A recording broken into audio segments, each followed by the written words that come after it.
Periodic motion किसे कहते हैं वो हम देखते हैं। पीरियोडिक मोशन, ठीक है, पीरियोडिक मोशन। अब हम कंसिडर करते हैं कि पार्टिकल क्या कर रहा है, सर्कुलर मोशन परफॉर्म कर रहा है, ठीक है, सर्कुलर मोशन परफॉर्म कर रहा है। अब पार्टिकल ने अपना मोशन यहाँ से स्टार्ट किया, ओके, कुछ देर हुई, पार्टिकल ने पूरा सर्कल ट्रेस किया, वो यहाँ पर आ गया, ठीक है, मतलब कुछ टाइम में उसने पूरा सर्कल ट्रेस कर दिया। फिर से टाइम शुरू हुआ, फिर से उसने मोशन स्टार्ट किया और वापस अपनी जगह पर आ गया, ओके। तो यहाँ पर क्या हो रहा है, पार्टिकल फिक्स टाइम के बाद सेम मोशन परफॉर्म कर रहा है, रिपीट मोशन परफॉर्म कर रहा है, ठीक है, क्या कर रहा है, रिपीट मोशन परफॉर्म कर रहा है, repeat motion after fix time, fix time के बाद वो रिपीट मोशन परफॉर्म कर रहा है। तो ऐसे मोशन को हम कहेंगे पीरियोडिक मोशन, ठीक है, ऐसे मोशन को हम क्या कहेंगे, पीरियोडिक मोशन, ठीक है। उसी तरह पीरियोडिक मोशन की एक एग्जांपल देखिए और दूसरी हम, तो एक पार्टिकल यहाँ है, ठीक है, वो पार्टिकल अपनी पोजीशन से दूर जा रहा है, वापस अपनी जगह पर आ रहा है, फिर दूर जा रहा है, वापस अपनी जगह पर आ रहा है, ठीक है। तो देखो यहाँ से वो यहाँ डिस्प्लेस हुआ, वापस अपनी जगह पे आया, दूर गया, वापस अपनी जगह पे आया, फिर से अब वही मोशन परफॉर्म करेगा, वो दूर जाएगा, वापस अपनी जगह पे, फिर अपोजिट डायरेक्शन में दूर जाएगा, फिर वापस अपनी जगह पे, ठीक है। तो ये मोशन जो है वाइब्रेशनल मोशन है, वाइब्रेशनल मोशन है, और फिक्स इंटरवल के बाद, फिक्स टाइम के बाद वो सेम मोशन परफॉर्म कर रहा है, सेम मोशन परफॉर्म कर रहा है, same motion after fix time. तो इसे भी हम क्या कहेंगे, पीरियोडिक मोशन कहेंगे, ठीक है। तो इस तरह जो है पीरियोडिक मोशन हम डिफाइन करते हैं। उसके बाद पीरियड ऑफ मोशन देखते हैं, पीरियड ऑफ मोशन, किसे हम पीरियड ऑफ मोशन कहेंगे, ठीक है। जैसा हमने बताया कि फिक्स इंटरवल के बाद या फिर फिक्स टाइम के बाद वो मोशन रिपीट कर रहा है, ओके, जैसे यहाँ से आया, यहाँ घूमा, फिर घूम रहा है, फिर घूम रहा है, तो एक ये बार बार साइकिल परफॉर्म कर रहा है, बार बार साइकिल रिपीट कर रहा है अपनी। तो एक साइकिल के लिए, ये एक साइकिल होगी उसकी, तो एक साइकिल के लिए लगने वाला टाइम जिसे हम फिक्स टाइम कह रहे थे, ओके, उसे हम टाइम पीरियड कहते हैं या फिर पीरियड ऑफ मोशन कहते हैं। उसे हम क्या कहते हैं, पीरियड ऑफ मोशन या फिर टाइम पीरियड, ठीक है। तो टाइम पीरियड क्या है, time required to complete one cycle,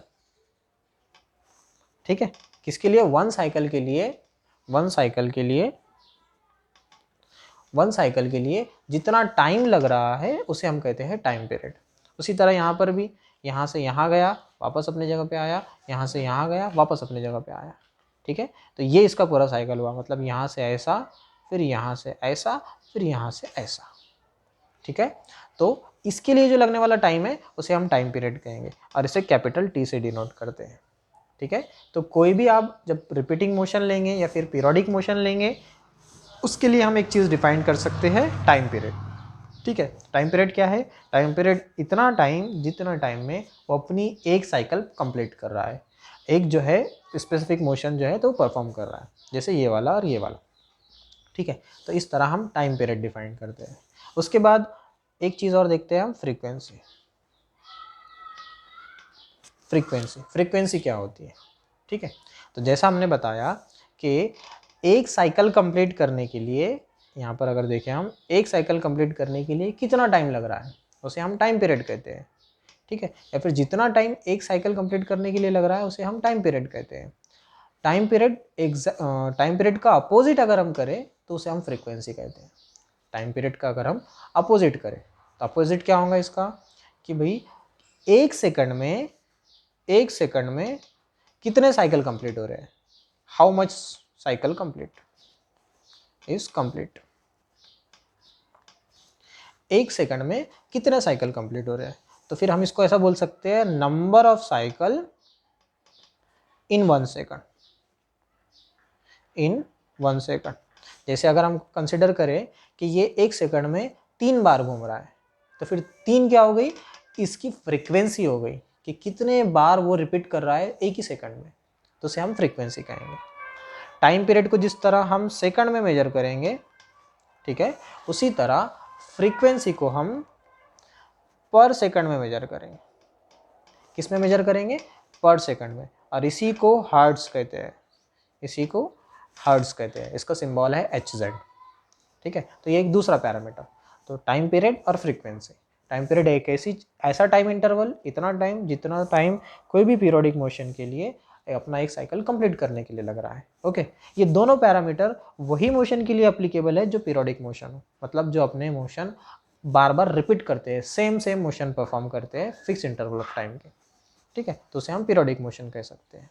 उसी तरह अगर हम बात करें वेव की,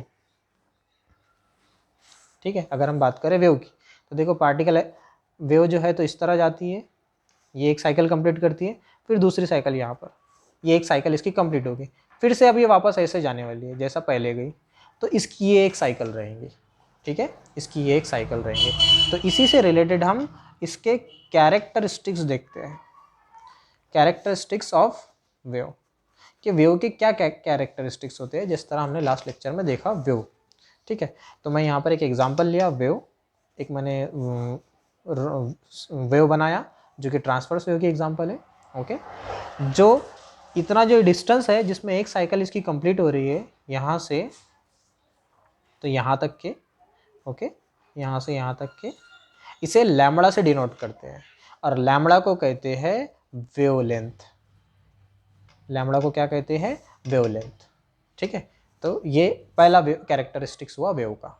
ठीक है, दूसरा कैरेक्टरिस्टिक्स ये कि पार्टिकल अपनी पोजीशन से मैक्सिमम कितना दूर जा रहा है। देखो यहाँ पर पार्टिकल दूर गया अपनी जगह से, यहाँ पर उससे दूर ज़्यादा गया, ये और भी दूर गया, और सेंटर में सबसे ज़्यादा दूर गया।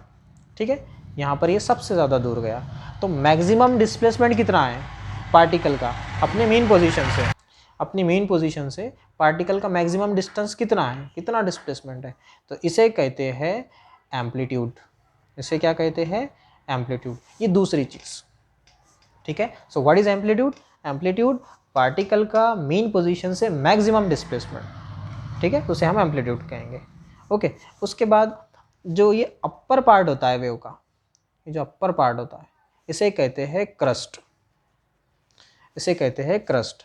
और जो लोअर पार्ट होता है उसे कहते हैं ट्रफ, उसे क्या कहते हैं? ट्रफ। और जब ये दोनों मिलते हैं तो उसे कहते हैं वेवलेंथ।